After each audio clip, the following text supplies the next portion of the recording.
तर दुकान बंद करण्याची वेळ झालेली आहे. तुम्ही पाहू शकता. आणि तुम्ही हे पण पाहू शकता माझा नाद किती आहे. तर तुम्हा सगळ्यांना माहितीच होतं. मी आधी पण स्टोरी वगैरे टाकायची की चल ना बाहेर, दुकान तर बंद कर. तर मी अगोदर पण स्टोरी टाकायचे आणि मग तुम्हाला सर्वांना माहितीच असेल की माझ्याकडे फिश टँक घरी होता.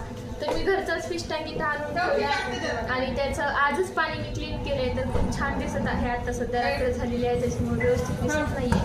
मी तुम्हाला उद्या नक्कीच दाखवेन. सॉरी असं मी मध्ये बाय येते. धन्यवाद. असंच तुमचं प्रेम कायम असू द्या.